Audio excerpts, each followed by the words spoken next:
Good morning, children. Today we shall learn about breathing. In a previous lesson, we learned about respiration, which supplies us energy to live. We also learned why we need oxygen for respiration. The taking in of air rich in oxygen into the body is called inhalation, and giving out of air rich in carbon dioxide is known as exhalation. So, breathing comprises of inhaling and exhaling of gases. We cannot live without breathing. Breathing continues throughout the life of an organism continuously. Let us see some of the organs involved in breathing. When we take in air, it passes through our nostrils into the nasal cavity. From the nasal cavity, the air passes through the windpipe. The windpipe is also called trachea. The air then reaches two small tubes called bronchi, and then it reaches our lungs. Lungs are present in the chest cavity. This cavity is surrounded by ribs on the sides. A large muscular sheet called diaphragm forms the floor of the chest cavity. Breathing involves the movement of the diaphragm and the rib cage. Let us understand the process of breathing through a simple experiment. We take a white transparent plastic bottle. Then we remove its bottom. Take a rubber cork. We also take a Y-shaped glass or plastic tube and two deflated balloons. To the forked ends of the tube, we fix two deflated balloons. Now we cap the bottle with the cork. We put the two balloons inside the bottle through the open bottom of the bottle. Make a hole in the cork and pass the open end of the tube outside the bottle through the hole. Now we tie a thin rubber sheet at the bottom of the bottle tightly so that no air can come in from there. Let us pull the rubber sheet. Look, the balloons are getting inflated. Now push the sheet inside the bottle. Look, the balloons are getting collapsed. Now let us see how this correlates to our breathing system.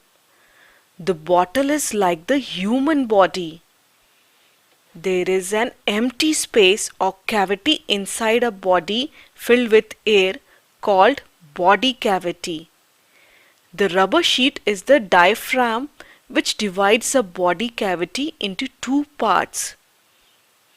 The upper part is the chest cavity, the empty space inside our chest where lungs are situated. In our body, chest cavity is protected with a cage-like structure made of bones, that is rib cage. Then what are the balloons? Yes, balloons are the lungs in the chest cavity. Let us see how the balloons get inflated. When the rubber sheet is pulled outwards, the space inside bottle increases and the air in that bottle becomes lighter.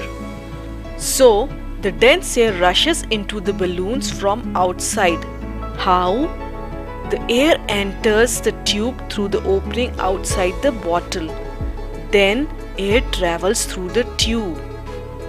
Then the air enters the two branches of the tube which take air to the balloons. Now let us see what happens in our body. The opening of tube outside the bottle is the opening in our nose, which is called nostril.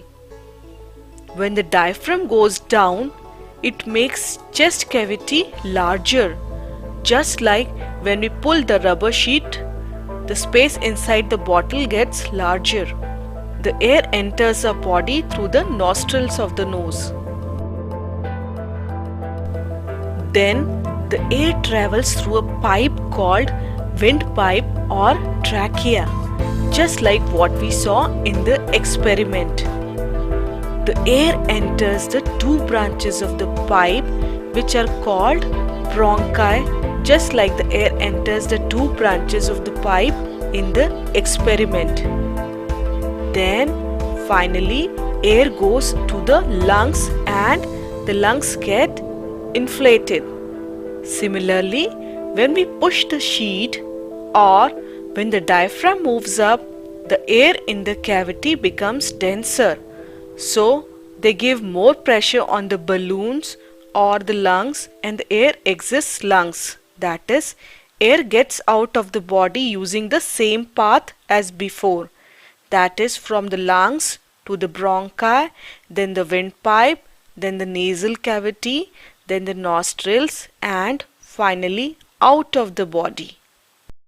To reiterate, the taking in of air rich in oxygen into the body is called inhalation. During inhalation, the ribs move up and outwards. The diaphragm moves down. The chest cavity becomes larger and the air rushes into the lungs, inflating the lungs. Similarly, giving out of air rich in carbon dioxide is known as exhalation. During exhalation, the rib moves downwards and inwards. The diaphragm moves up. The chest cavity is reduced and the air rushes out of the lungs, making the lungs smaller. You know, one inhalation plus one exhalation is equal to one breathe. The number of times a person breathes in a minute is termed as the breathing rate. In rest, a person breathes 16 to 18 times every minute, and breathing increases during fast running or heavy exercise, say up to 25 times per minute. Now, what happens to the oxygen taken in during breathing? Our lungs are full of blood vessels.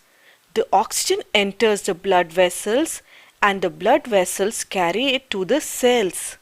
In the cells, the oxygen is used for breaking down food into simple particles. Carbon dioxide, water, and energy is produced. This is called respiration.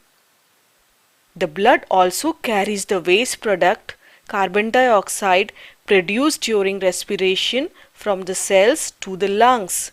From the lungs, the waste gas, that is carbon dioxide, is exhaled out of the nostrils.